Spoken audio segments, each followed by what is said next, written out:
MSW Media.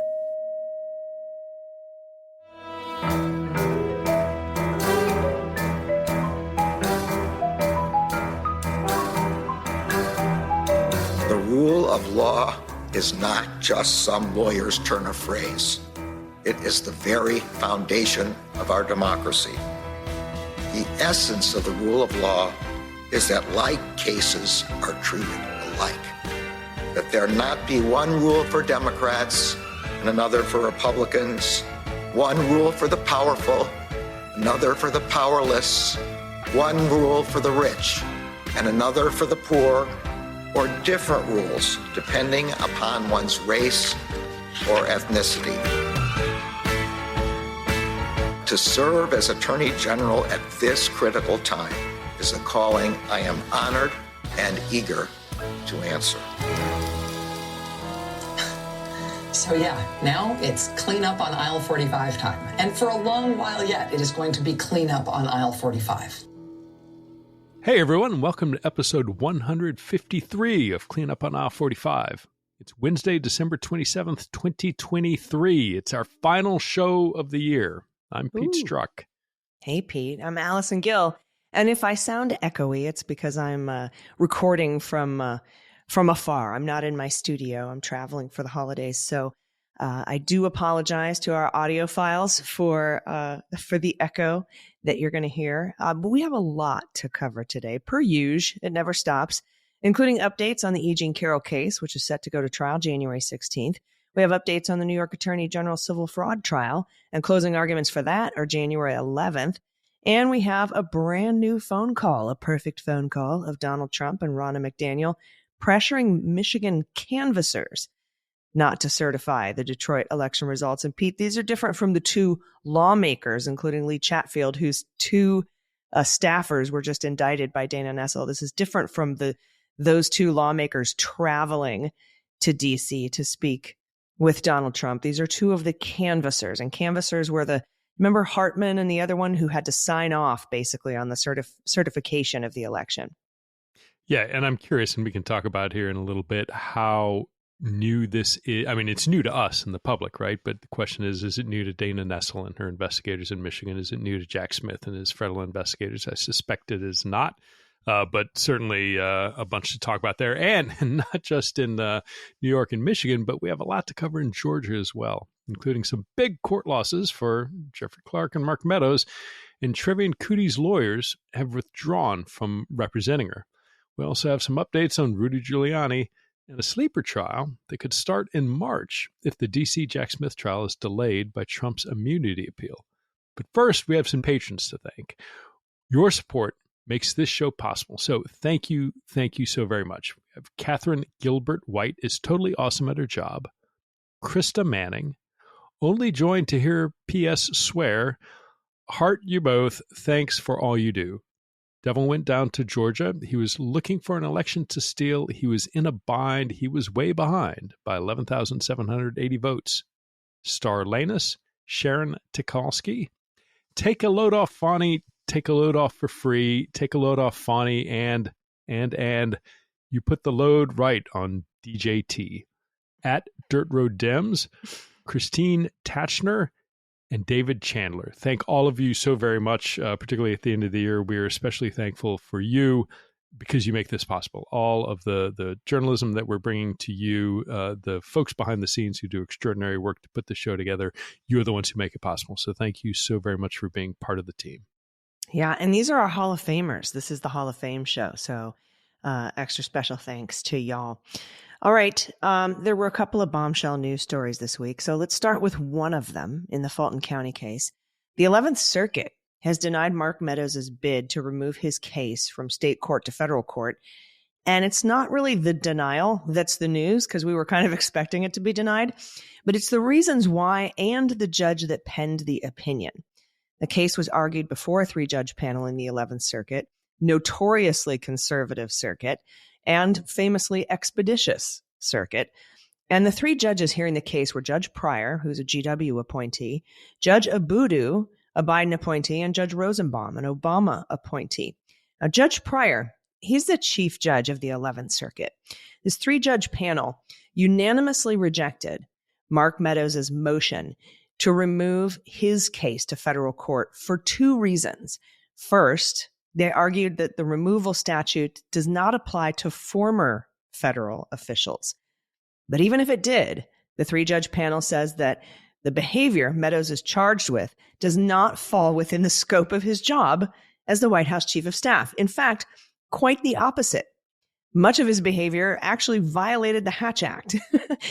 And Judge Pryor, the conservative judge who is well respected by conservatives on the Supreme Court and on the federal bench and is said to have a close relationship with Clarence Thomas, ruled that because elections are administered by the states and not the federal government, the executive branch employees, they cannot claim that election oversight is part of their job.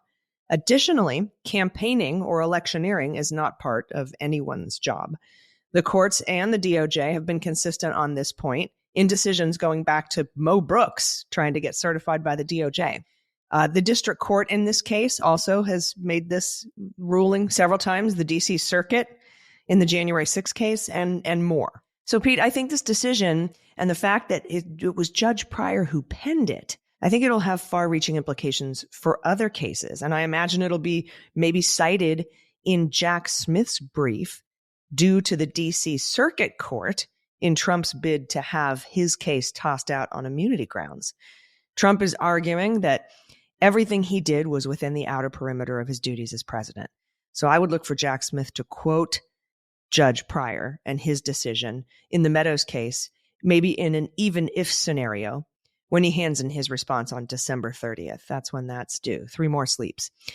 As in, maybe saying something like, presidents do not have the divine right of kings, but even if this court determines a president enjoys some kind of criminal immunity for official acts, you can't on these acts. The administration of elections cannot be conducted by members of the executive branch as elections are administered by the states. See Judge Pryor. They could quote Judge Chutkan, maybe the several SCOTUS decisions that have come out, like Moore v. Harper, for example, that say the same thing. Sandlin, Holder, there's a lot of SCOTUS decisions that fall in this category. Decisions where they've said that the states administer their own elections. So I imagine they'll cite all of these and more. And that's what I'm looking for in this new Jack Smith filing. And that's why I think this Meadows decision is so important. Yeah, I think for sure it'll show up. And if not, I mean, it's one thing. The D.C. Circuit Court of Appeals is not bound by anything the 5th Circuit decides or the 11th Circuit decides or any other circuit outside of D.C. decides.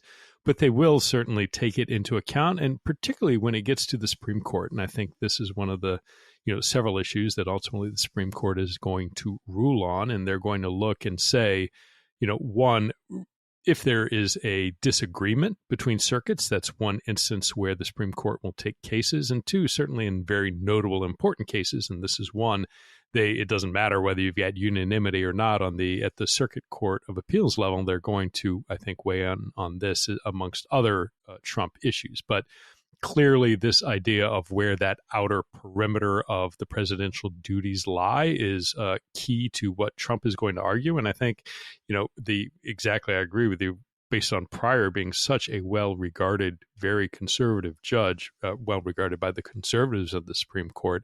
I think this is going to be a very powerful piece of reasoning. Whether or not Jack Smith includes it or not, it is going to be something that I think ultimately, when it does go before the Supreme Court, is going to get included. So if they can say, and they have strong precedent coming out of the 11th Circuit, we'll see what D.C. Circuit Court of Appeals says. I suspect they're going to find similarly when it comes to Trump that he does not have immunity for doing the things he did on the run-up to January 6th, that the Supreme Court will have a body of courts of appeal saying, no, this is outside your duties. This was electioneering. This is not presidential duty. And despite what Trump, I'm sure, is going to argue that, well, I thought there was fraud and I have a duty to investigate it, I don't think that's going to carry weight. But you're right. Going to the fact this is, Mark Meadows, not Trump. This is Georgia and the 11th Circuit, not D.C. It's all related. And there's little doubt in my mind that the justices and their clerks are reading and following what other courts are doing. That's such a good point because, like you said, district courts, are bound by the circuit that they're part of, and the circuit courts are, their own thing. But as you said, the Supreme Court usually likes to take these cases where there's disagreements between circuit courts, and there is no circuit court in disagreement with the fact that states administer their own elections. So if it is cited, perhaps it will be cited, in the interest of consistency among the circuits, like you said, and not necessarily, you're held to this ruling because they aren't. Each circuit is its own circuit, and DC Circuit is different from 11th Circuit. But yeah, for consistency's sake and the fact, maybe when this goes up to the Supreme Court, then that could be a pretty compelling argument. We have no, we have no disagreements between circuits here. We haven't seen a circuit that said that the states don't get to administer their own elections. And you, Supreme Court yourself, have said on multiple occasions, especially in the last 5 years, that they're administered. And also, I think this could impact that Colorado case. We've been covering the Colorado case, and the Colorado Supreme Court has ruled that Donald engaged in insurrection, and that he is covered, the president is covered by Section 3 of the 14th Amendment. But also the argument that states administer their own elections means that if the Supreme Court wants to overturn this, which I think they will, they're going to have to tie themselves into knots to do it because of their own rulings on states administering their own elections. And I think that this prior case, like I said, because he's really good friends with Clarence Thomas, could make it it's going to make it really interesting to see how the Supreme Court overturns Colorado, because like I said, I think they will. Yeah, I think so too. And there are other states coming. I mean, there's several, I think maybe even 10 or more states that have similar challenges on the books. And I would expect some, if not all, probably some, to be like Colorado and decide that no, his acts in fact did trigger the 14th Amendment and he can't be on the ballot. So when the court takes this on, and, I think I agree with you, is going to rule that, he can't be barred from the ballot, they're going to have to do that in a way that has some universal applicability beyond Colorado. So I think, there is, the states do conduct their own voting, but you're talking about triggering the 14th Amendment of the Constitution, not of the state of Colorado, but of the United States of America. So there's a federal hook there. There is a Supreme Court interest, since you're talking about the U.S. Constitution rather than the state constitution, which is creating this action. But, all of this is coming together, and these things all overlap. And so on the one hand, while I don't have a lot of hope that the court is going to say, Trump is going to remain off the ballot, I do have some hope that, particularly given this ruling that Judge Pryor penned, that they're going to say, no, what you were doing, what you're alleged to have done in the run up to January 6th was not presidential duties. You don't have immunity, and that you can face trial.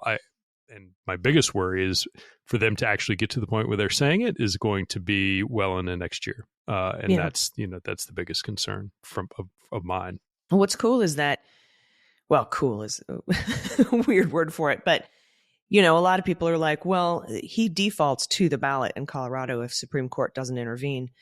But Trump really can't just let that languish. He sort of has to go to the Supreme Court with this because of those other states that you mentioned. For example, in Maine right now, it's not in the courts yet, but the Secretary of State is deciding whether or not to put Trump on the ballot. And Colorado's finding that he engaged in insurrection kind of holds them to that. And so those kinds of Secretary of State decisions that haven't made it to court yet make it impossible for Trump to just keep his hands off of this. He really needs to overturn what the Colorado Supreme Court ruled in order to make it onto the ballot in some of these other states. So it'll be interesting to see in the next month or two how that all plays out.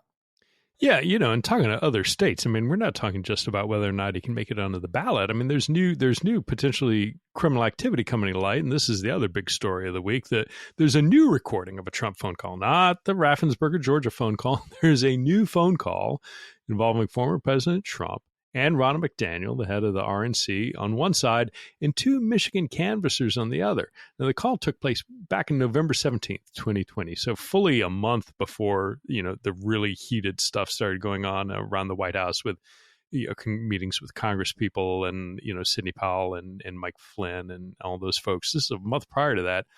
And after this call on November 17th, keep in mind, in addition to all those meetings, there were breaches of voting machines in Coffee County, Georgia, and as well as up in northern Michigan and Pennsylvania as well. But on this phone call, Ron McDaniel, who stunningly to me remains the GOP chairwoman, the losingest, most horribly record to date of any GOP chair in modern history. Ronna Romney McDaniel, by the way, relative of Mitt Romney, no friend of President Trump at all, still the current GOP chairwoman. But in any event, Ronna and Trump both told these Michigan canvassers, don't sign the certification of Joe Biden's victory. And if you don't, we'll get you legal representation. Now, the call has long been known to reporters, but the content of the call is what's new. And several reporters, at least I think from the Detroit Free Press, heard the call. I don't think it was the entirety of the call. It sounds like somebody started recording sort of midway through the conversation and may or may not have recorded it all the way through. But in any event, now reporters have heard it. And what's interesting are the implications of this. Like, as you mentioned, Michigan has already indicted their 16 fraudulent electors. And the question with this is, okay, are there more coming? Is Ronna getting potentially charged? Is Trump potentially facing charges? And there's certainly a question of whether or not this is something of value, right? I mean, it's like, don't sign the certification and we won't get you legal representation. There's a quid pro quo there, right? If you do this for me, in exchange, I will provide you legal representation. And the question is not only is that, some sort of, exchange, is it a conspiracy in the context of, federal campaign finance laws? Does it trigger any of those because you're giving them something of value? There are a lot of potential criminal aspects to this, both at the federal level as well as at the Michigan state level. And as we've seen, Michigan has been out in front doing an extraordinary job of investigating and charging people involved with fraud around the 2020 elections. So, all of this, I don't, why now? Why did it make it to the press? Who played it to the press? Is somebody trying to get out ahead of something, ahead of some indictments? Is somebody cooperating? Is Ronna cooperating?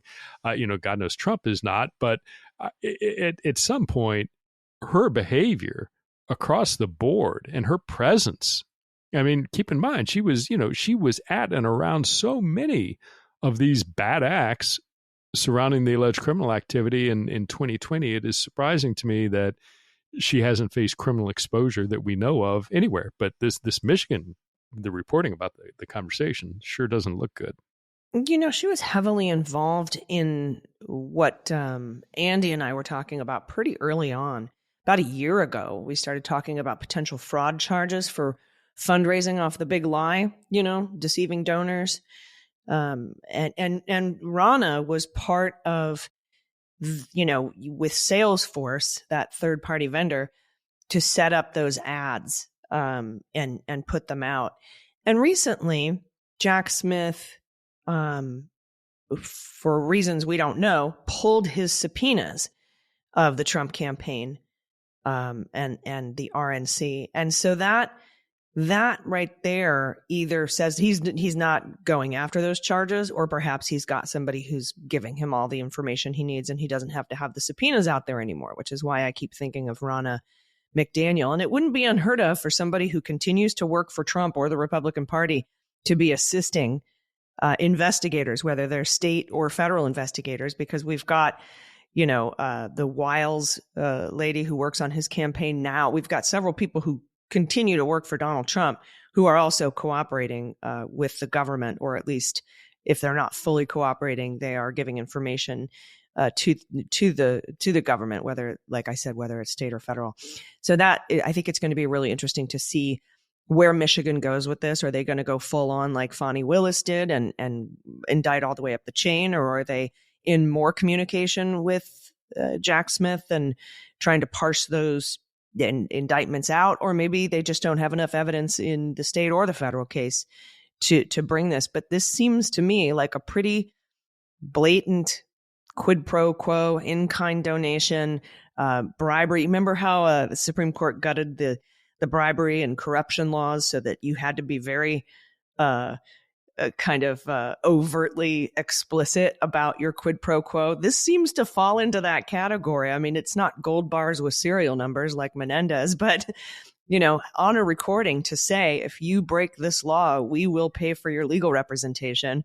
That seems like it could fall under those bribery and corruption charges. But I don't know enough about the law, but it would be weird to me at this point, Pete, to just sort of let this go, Yeah, completely. And I need to correct what I said earlier. It wasn't the Free Press. This is actually out of the Detroit News and Craig Mauger. But, he points out that it was somebody who was recorded it, who was present for part of the conversation, noted that, Ronna McDaniel is a Michigan native. But it starts out, Trump is sitting there saying, Ronna McDaniel says you'd look, quote unquote, terrible if you signed the documents after they first voted in opposition.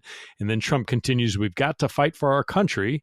We can't let these people take our country away from us. And then McDaniel continues, if you can go home tonight, do not sign it. We won't get you attorneys. To which Trump added, we'll take care of that. So, yeah, you're absolutely right. I mean, great reporting from Craig Mauger, but it is hard to look at that and not see that this is exactly a, don't do this. We'll get you attorneys in exchange. So yeah, we'll see how it goes. But, and again, I think, Dana Nessel and the entire the Attorney General's office out of Michigan has been very strong in pursuing election crime, and I would be willing to bet this public reporting is not the first time they have heard the tapes. I would hope, but stay tuned. Yeah, no, I would think so too. And I imagine it was somebody, because people started recording phone calls with Trump when they realized he was pressuring them to violate their oaths of office. Raffensperger, for example, like, we better record these calls. The guy in Arizona just didn't answer his phone, so I could envision a scenario where somebody was on that call with the canvassers on their end of the line and said, well, shit, we better record this. They're telling us to break the law. But who knows where they came from? I'm assuming we'll find out at some point. But we patiently await all of this information, whether it come through speaking indictments, additional indictments, superseding indictments, cleanup indictments in D.C. from Jack Smith, or his report for his declination decisions. But I think we will get that information. It's just a question of when. All right, everybody, we have more news to get to, but we have to take a quick break. Stick around. We'll be right back.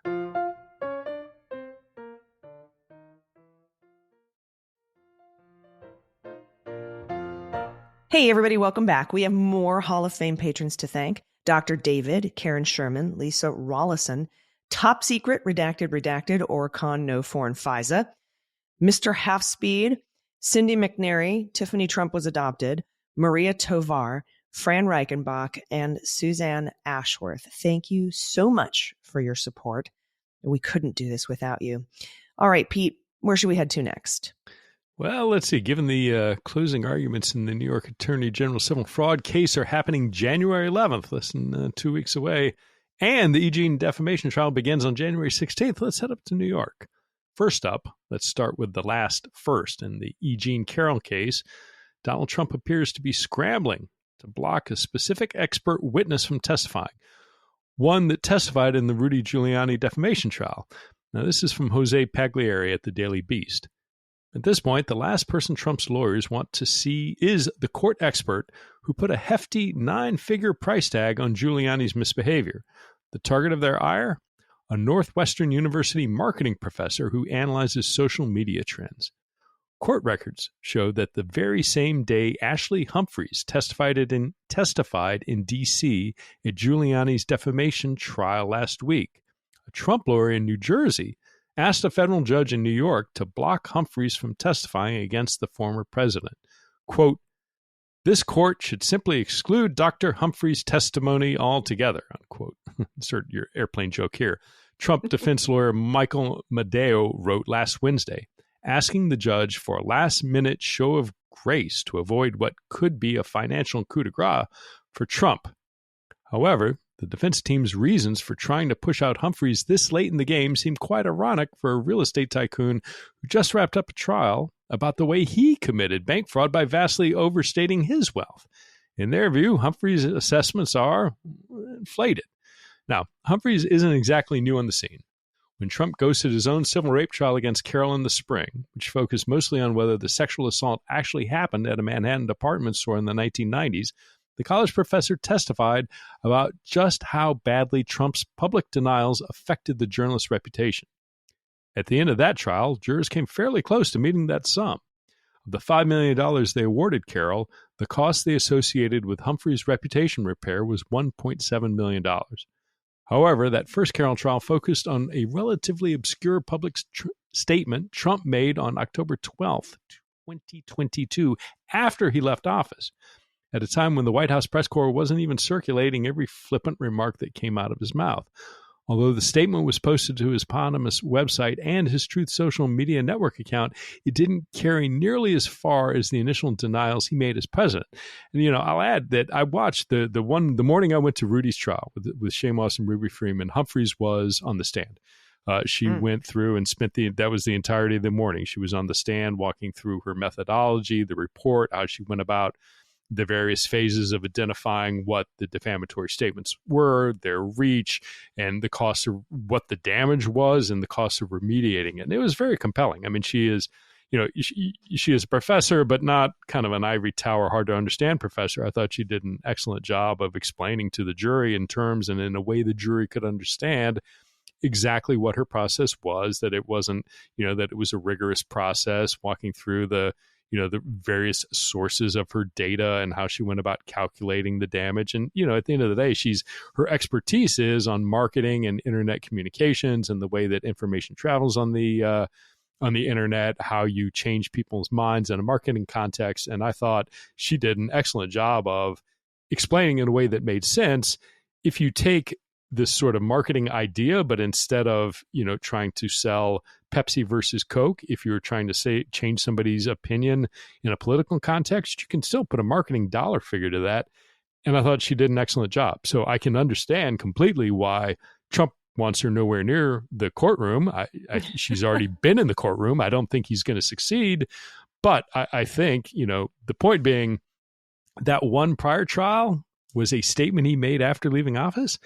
This is going to be wildly more potentially damaging in the context of the damage to E. Jean Carroll's reputation, because this upcoming trial is for the things he said while he had the bully pulpit of the presidency. And I think that the reach, and certainly she went through on Rudy's case, it was like a very narrow subset of defamatory statements that Rudy made. And it's Rudy. I mean, Rudy got some play, but he didn't get anywhere near the play of what Trump did. So I think we're looking potentially at some extraordinary potential reputational harm costs coming up. Well, excellent. Yeah, because, I sat and wondered, why did E. Jean get only $5 million and Rudy got, hit with $148 million judgment against him? And it's probably this lady. And because, like you said, those statements that Trump made for the first E. Jean case, and Jose Pagliari pointed this out, it was a very obscure statement he made in 2022. So it didn't have the reach that Rudy's did, right? But like you said, I have to imagine that things you say as president with the entire press corps listening got a lot more traction than what Rudy did. So I don't know if we're going to see a larger settlement, or not settlement, but a larger award for this particular case over what Rudy had. But she's going to be up there spelling it out. And that makes sense why Trump is scrambling after what she did at the Rudy trial to keep her off of the witness stand. I don't think he'll be successful. No, I don't either. I mean, and if he is not successful and she is able to, I mean, again, going back to what she did with Rudy in the Shane Moss or Ruby Freeman context, she went through said, okay, here is Rudy's defamatory statement. And she did, identified X many defamatory statements. And then for each one, went through and said, it appeared on social media X many times, this many times on Twitter, this many times on Facebook that we can tell, this many times on YouTube, it appeared on broadcast media, this many times, it appeared on podcasts, this many times, and essentially went through and where it was possible to calculate the number of times it appeared, went through each of those sectors to calculate the total reach and then say, okay, what are the number of impressions that made? And if you have, a certain, I'm sorry, this is getting way technical for the audience, but like, out of 100 people listening to it in MSNBC, probably most of those people aren't going to really be receptive to what Trump is saying. But on the other hand, those people listening to Fox, it's going to be a much greater percentage. So using all these mathematical equations to kind of really bore down, it's not just, a million people heard it, so therefore you got to change a million people's minds. No, she sort of like looked individual sort of media by media, appearance by appearance, to talk about the number of people who actually would have heard it and been receptive to what Trump was saying, and that those are the people whose minds you need to choose.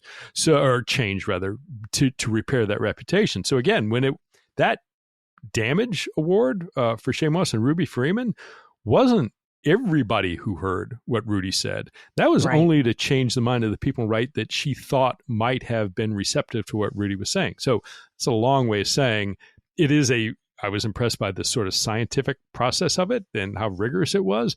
But the point being, if the number that was arrived at for Rudy in Rudy's reach was as large as it is, Trump is absolutely going to be higher. So, we'll see.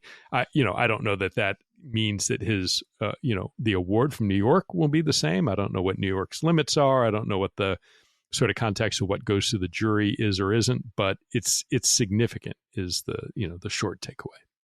Yeah. Yeah. And just for the record here, Trump has also asked for a 90-day stay while he appeals on this trial, while he appeals his immunity claim in the E. Jean case to the Supreme Court.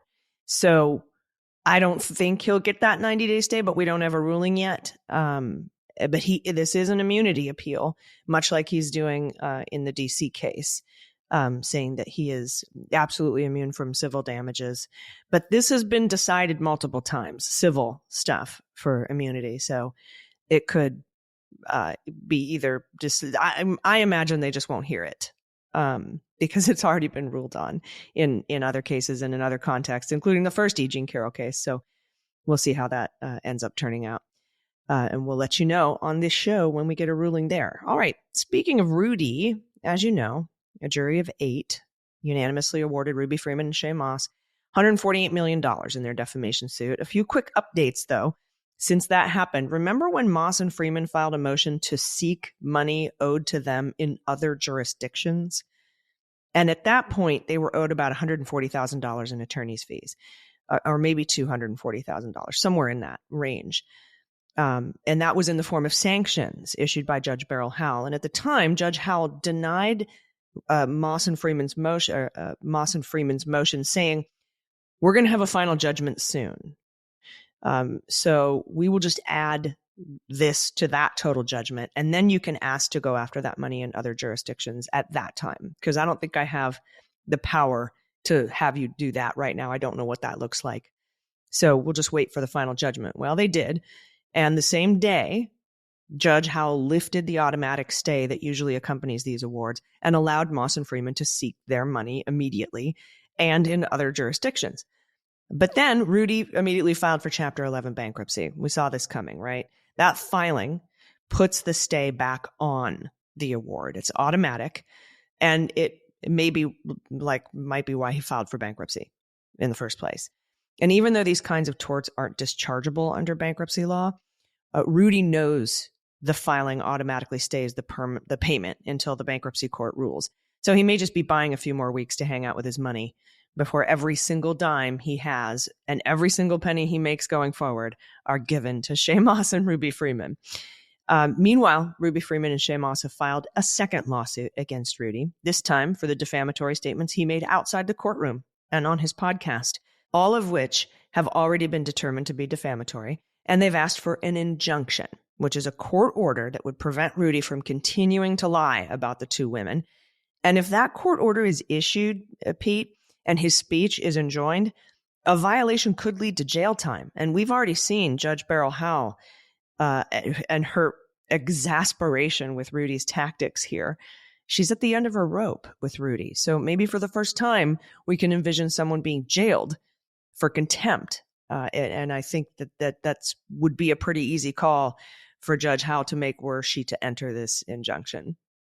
Yeah, and again, she hinted at that the morning I was there before the jury came in when Shamos and Ruby Freeman's attorneys made the point that, hey, after they went out and they were talking about us, in violation of the court's order just last night, and she essentially alluded to the fact that, well, that you had asked for injunctive relief earlier and perhaps I should have done that, and, you may in the future, and made comments that, there might be further things coming down the line separate and distinct from the damage determination from trial. So she recurringly chided Rudy's attorney about his inability to control his client. His clients continued talking about it. So if he does, that would be more, I think, satisfying for a lot of reasons to see Rudy get his ass thrown in jail for continued defamation. But the other weird thing is, like, I didn't realize, like, bankruptcy judges are actually Article 1 that Congress establishes them. So, they're judges, and they're appointed not for life, but they have their own independence and their own timetable and way of doing things. And so it will be curious to see how fast this moves, and particularly given all the dueling creditors who are trying to get after Rudy's money.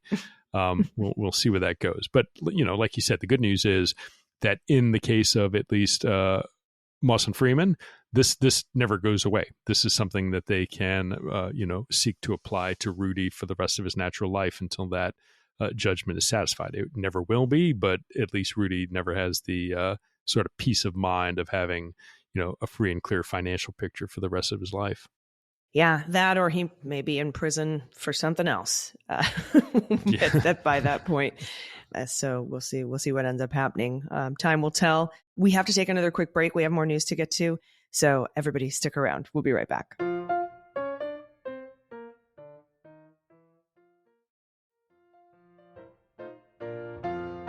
All right, welcome back. We have some more Hall of Fame patrons to thank. Punk Rock Liberal, BackdropBooks.com, Sloan Russell, Kirkland J. Bateman. Side effects include Idris Elbow in Mathlete's Foot. I'm a trash bag from Arizona. Scott Griggs. Please don't read this on the pod. We don't need a call out. Thanks for what you do. Mitchell and Admiral Rickover's Angry Ghost. Thank all of you so much for your extraordinary support. Your Hall of Fame patrons. You go above and beyond and truly make everything that you're hearing possible. So thank you all very much. And so let's stay in New York briefly for an update on the New York Attorney General's civil fraud trial against Trump. January 11th, closing arguments are coming up. So again, less than 2 weeks away. The next steps, the judges, keep in mind, already ruled that Trump, his adult sons, and their businesses were liable for persistent and repeated fraud in a summary judgment opinion before this trial even began. He also ordered the dissolution of Trump's business certificates. Now, Trump has appealed that decision, but setting that aside, Engoron will determine how much the Trumps and their company must pay and the fate of their business in New York. Remember, because this is a bench trial, because Alina Haber or somebody else failed to check the jury trial requested block. Now, with witness testimony concluded, the Attorney General's office and Trump lawyers have until January 5th to file briefs summarizing their positions. Oral arguments are scheduled for January 11th.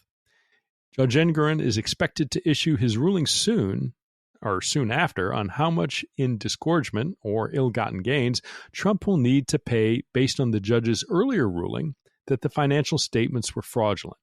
He is weighing 6 other causes of action, including conspiracy, issuing false financial statements, falsifying business records, and insurance fraud. The Attorney General's office is seeking more than $250 million and to ban Trump and his 2 adult sons from doing business in New York, period, at all, forevermore.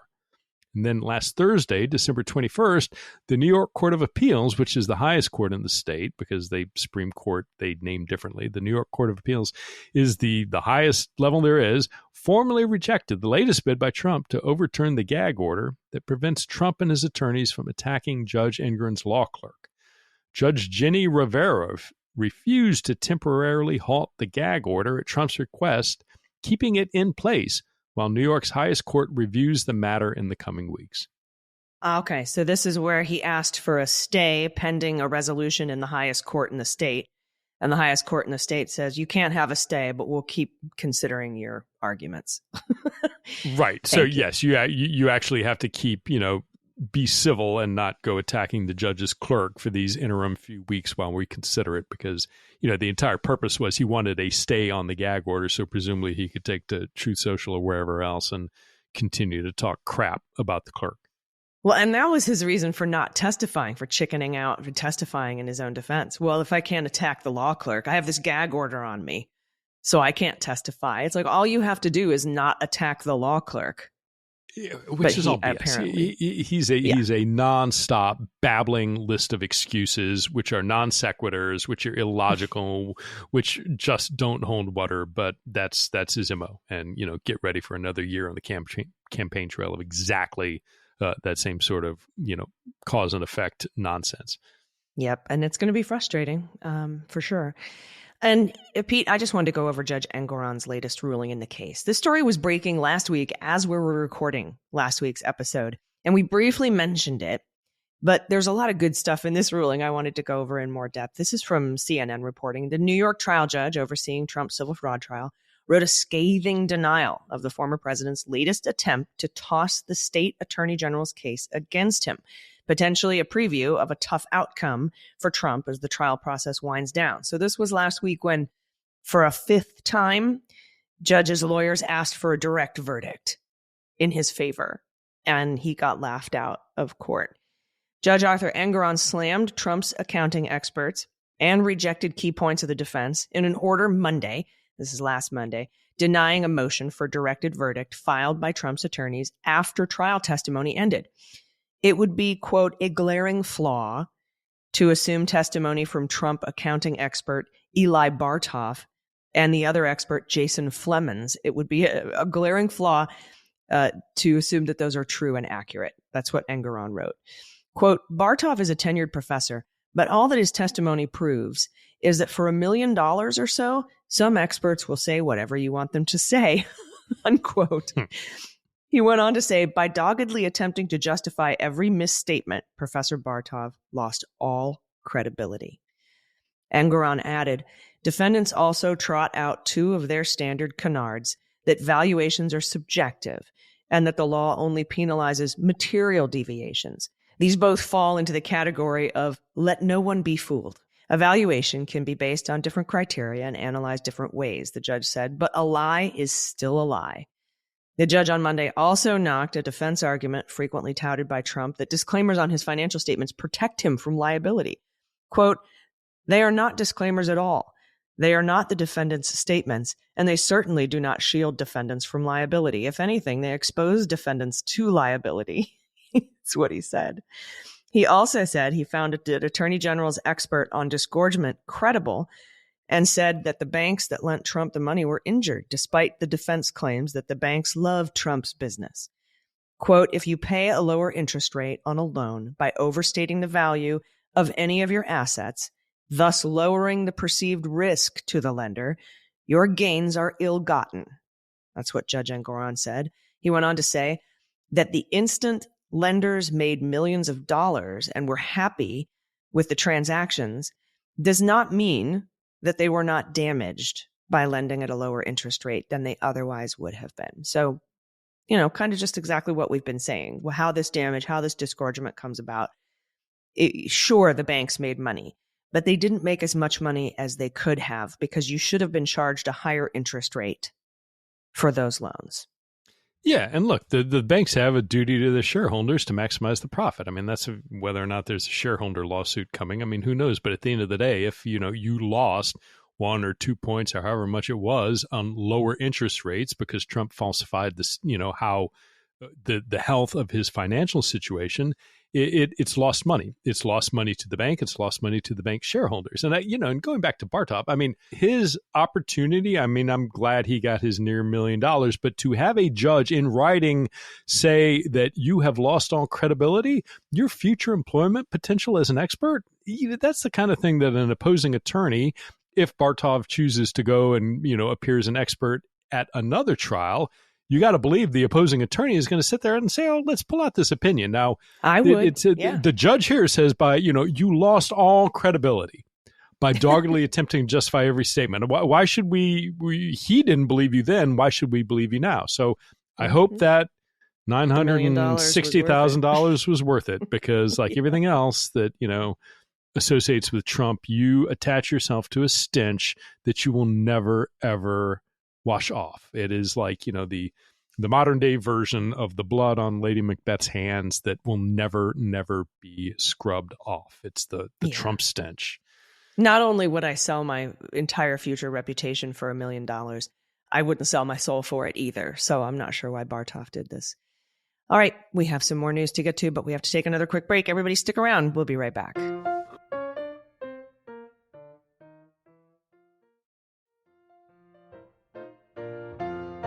All right, everybody, welcome back. Our final batch of Hall of Fame patrons to thank. January 20 baby, we share a birthday. A dinosaur in dental school. A dyslexic agnostic insomniac who lays awake every night wondering if there really is a dog. Chris Simpson. David in Brooklyn. Lance Buckley. Greg Kreimer. Charles Jones, and Patty B. You guys are amazing, awesome. I love you. And I will always love you, Whitney Houston style. Thank you so much for all that you do to contribute to this show. You seriously, first of all, you make the show possible, but you also make high wages and benefits possible for our team. So thank you so much. Okay, we have a few more stories from Fulton County this week. We're going to jump back to Georgia. I had an in-depth conversation with Tamar Hallerman at the Atlanta Journal-Constitution about her interview and her colleague's interview with Fani Willis. Now, that will air this Friday, 2 days from now, on the Daily Beans. So I hope that you enjoy that interview. But some of the major takeaways that we can mention here, Fani Willis expects more plea deals, but only after motions are done. She explained, and it makes sense, that the defendants are going to try to get this dismissed or their counts taken down or, through pretrial motions. And then once those motions are exhausted, then you're going to start to see more plea deals. And that makes sense. If I'm a defense attorney, I'm going to be like, well, let's see if we can get these charges thrown out on any number of grounds, or let's see if we can, take this piece of evidence out, or let's see if we can, really increase our favor or our ability to win or defend ourselves in this case before we take a plea deal, right? And so as soon as those, so far, I believe Fani Willis has asked for the drop dead plea negotiations to happen in June, like no more after June, but Judge McAfee has not yet set a date. And I think what he did is during a hearing is he said, I'm loath to set a date for that. But you, by all means, Fani Willis, you can tell the defendants, hey, I'm not going to take any negotiated pleas after this date. So I think it's just going to be up to her. She also said we shouldn't be surprised if we see her in court, like we saw her in the Harrison Floyd, what was that, a motion for revocation of bond because he attacked Ruby Freeman on the internet. She personally argued that, and she said, don't be surprised if you see me in court for this trial. She's also prepared to start the trial before August 5th, if the schedule permits. And this is kind of where the trial calendar comes into play, right? Because I want to point out that, we're waiting for the granddaddy of all trials is the Jack Smith DC trial, in my opinion. And I think most other jurisdictions recognize that. And so that's kind of up in the air right now. That whole case is stayed. The pretrial schedule is stayed pending Trump's interlocutory immunity motion that is now being argued and briefed in front of the DC Circuit Court. The Supreme Court said they would not take this up before the appellate court ruled. And Lawrence Tribe did a piece for MSNBC. He wanted to remind us about a sleeper case here that we might have forgotten about. He said the potential delay of Donald Trump's federal criminal trial on charges of conspiring to interfere with the 2020 election raises a little discussed possibility. His first criminal trial could be held in Manhattan on state charges. Unquestionably, it would be best for the DC trial to go first. The grand jury's indictment concerns an attempted crime against the nation. We all saw in real time. And while Trump was the president, it's yet to be proven in court, but it has to rank as the greatest presidential betrayal in the nation of the nation in history. So he's talking about the Alvin Bragg case, the Stormy Daniels, and it's not just Stormy Daniels. There's a couple other hush money. There's a security guy that was paid off. There's the Karen McDougal catch and kill. It's like a group of in-kind campaign contributions illegally made and through falsifying of business records, 34, I believe, felony counts of falsifying business records. That is set to go in late March. So the trial, the Bragg trial, we don't know. I researched this and I couldn't find Alvin Bragg saying how long he thought the trial would take. But many say it could last for several weeks. And I'm unsure if they'll wait for the DC trial or if the Supreme Court schedule, if there is one, if the Supreme Court, after the appellate court hears arguments on January 9th and makes their decision, if the Supreme Court then grants cert to hear the immunity thing, and then they set arguments, for like May or June, then I think Alvin Bragg has time to go. But if SCOTUS comes back and denies cert, or if they set arguments for February or even March, then I think maybe Bragg hangs back. But I think what Lawrence Tribe is trying to say here is that don't worry. If the Supreme Court screws us over on the DC case and puts it out to the end of summer or something like that, we've got another trial that we can get done between now and then. Yeah, I think it is unlikely that, and we're talking about like with the Supreme Court, what they would pass on and what they'd take. My sense is the Supreme Court is going to want to hear all of these issues.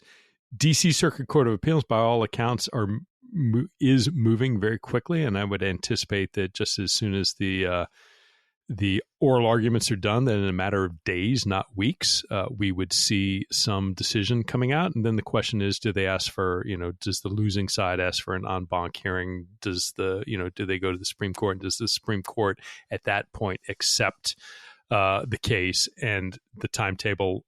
We'll see. I'm very curious to see the sense of speed or not that the Supreme Court rules with. But I agree. I think that's the right time frame, that I think by, late January, early February, we'll know whether or not Alvin Bragg has time to bring his case.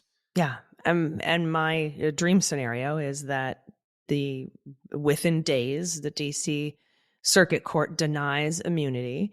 And then Trump will want to wait his, I think, regular 45 days or whatever he has to file en banc. But I think Jack Smith will file an expedited en banc review to say, hey, if he wants to go en banc, can you make him do it faster? And that might come out of the DC Circuit Court. DC Circuit Court might say, you have 7 days. And we are lifting the stay on the trial in the meantime. They can do that as well. That would be my dream scenario. Then Trump is forced to file en banc if he wants to do that. And same to the Supreme Court. They could also make that ruling too, curtailing the number of days he would normally have, which I think is 90, to go to the Supreme Court and say, you've got a week, you've got 14 days to do this, and we're lifting the stay in the meantime. And then he would have to go and ask for an emergency stay, and it would force the issue at the higher court. And then, of course, I would love it if the Supreme Court says we're not hearing this, and it just lets the circuit court's ruling stand. That would be the fastest, I think, way. And it is my dream scenario. I think it's unlikely it'll go that way, but that's what I'm hoping for. So we'll see what ends up happening. Yeah, I can see them. I mean, if they're smart and if they want to lift the stay, that would be absolutely the thing that would be within the Circuit Court of Appeals' ability to do, and it would force the issue. I don't, the Supreme Court not denying cert, I think that's a reach, but certainly there are ways that the 3-judge panel of the DC Circuit Court of Appeals could accelerate it, and we'll see. I mean, I think there's a decent chance of that, but I do think this ends up at Supreme Court, just hopefully sooner rather than later. But while we wait, there are more things we can watch, including Jeffrey Clark, who again lost his bid to dismiss his case. The losses keep on mounting for the environmental lawyer, attorney general, aspiring seditionist. Now, this is from Darren Samuelson at The Messenger. Trump's co-defendant and ex-Justice Department loyalist Jeffrey Clark lost on Thursday in his bid to have his part of the Georgia 2020 election racketeering case immediately put on hold until a federal appeals court decides where he can fight the charges. A 3-judge panel from the 11th Circuit U.S. Court of Appeals, which included a pair of Trump appointees, ruled that Clark, quote, cannot show any chance of success on the merits, unquote. And so, quote, there can be no basis for granting a stay. Or, in the words of a former assistant White House counsel, go back to your office when there's an oil spill. We'll give you a call. Clark is appealing a lower court decision that he must stand trial in Fulton County Superior Court alongside 14 other co-defendants, including the former president. The former senior DOJ official is accused in the Fulton County indictment of helping pursue a plan via his role inside the federal government that would have kept Trump in the White House for another term based on election fraud grounds that Clark falsely claimed the Justice Department had observed. Clark's prospects in the 11th Circuit, and no oral arguments hearing has even been scheduled yet, remain murky. On Monday, a separate three-judge panel unanimously denied former Trump White House Chief of Staff Mark Meadows' bid to make the same leap from Georgia into federal court. That opinion got issued on the next business day after the court heard oral arguments, with Meadows now on the clock to decide whether to appeal their decision for a rehearing before the same three-judge panel, ask all of the judges in the circuit for an en banc review, or to seek a hearing before the U.S. Supreme Court. And the 11th Circuit is also considering a separate bid from the so-called fake electors David Schaefer, Kathy Latham, and Sean Still, who are also seeking to get their portion of the Georgia case shifted into federal court. Like Meadows and Clark, they lost in the federal district court. No oral arguments hearing has been scheduled. On Friday, Circuit Court Judge Nancy Abudu, a President Biden appointee, granted the three co-defendants an extension to file their next brief by January 18th. Again, the prospect, if Mark Meadows, the chief of staff to the president with extraordinary broad duties, gets shot down, I cannot see Jeffrey Clark, let alone the three electors who are claiming that, well, since we're federal electors, we're federal officials. Come on, give me a break. I pay federal taxes, therefore I'm a federal. I mean, no, that's not the way it works. Especially the ruling from prior saying it doesn't apply to former federal officials. Although I think SCOTUS has a good chance of overturning that. And I think it probably should apply to former federal officials, the removal statute. But We'll see what ends up happening, Yeah, agree with you. I mean, there's too much mischief that, as both of us, former federal officials, I can, what I want to prevent is not so much, the bad faith reason these arguments are being made by Meadows and others, but in fact, if you get, Attorney General Jeff Clark in the next Trump administration who would choose to go after all kinds of, or Ken Paxton down in Texas decides that while at the VA, Allison Gill did something horrible in Texas and chooses to charge you, it seems to me that former officials should have some measure of defense, even though they are no longer in the government. But absolutely, without a question, if it is action outside the scope of your official duties, I mean, that's the sort of, you need both planks. And that's where all of these things fall apart. I mean, sedition, obstructing peaceful transfer of power, nullifying a lawful vote, these are not in anybody's legitimate official job duties. And so that's where I think all of these fail. Yeah, agreed. Well, thank you, everyone. Again, thanks to all of our Hall of Fame patrons. I hope everyone had a wonderful, peaceful, happy, delightful holiday, whether it was with your fam or your chosen fam or yourself. And also, I want to let everybody know who doesn't always have the best holiday season, that I see you too, and that I'm sending my thoughts to you as well. Do you have any final thoughts before we get out of here for the year? For the year? No, that's it. Again, enjoy your New Year's Eve and New Year's Day. Get some rest and buckle up because we got a lot coming next year. Yeah, we'll be doing a bonus episode for patrons this week, so I guess that will technically be the last episode of the year. And Fair. I'll be letting everybody know when we'll send the RSVPs out for our April 20th DC hangout. Our thank you to patrons for making this show work. I'll let you know with plenty of advance notice when that RSVP is going to hit your inbox. And for those who aren't patrons, thank you so much for listening. And I hope you have a wonderful new year. We will talk to you again in the new year. January is jam-packed with stuff that we're going to be covering on this show. So make sure that you're listening and hey, recommend the show to a friend. Because if folks want to stay on top of what's going on in these trials that are happening in January and all the upcoming trials in 2024, I think this is a pretty good source, and I appreciate you listening. And Pete, thank you for being with me this year. I appreciate that as well. It's been a blast. Yeah, it's been truly, truly great. to work with you, my friend. Everybody, we'll see you next week. I've been Allison Gill. And I'm Pete Strzok. Cleanup on Aisle 45 is written, researched, and produced by Allison Gill, with editing by Molly Hockey. Our art and logo design are by Joelle Reeder and Moxie Design Studios, and our music is composed and performed by Adam Orr. Cleanup on Aisle 45 is a proud member of the MSW Media Network, a collection of creator-owned podcasts dedicated to news, politics, and justice. For more information, visit mswmedia.com.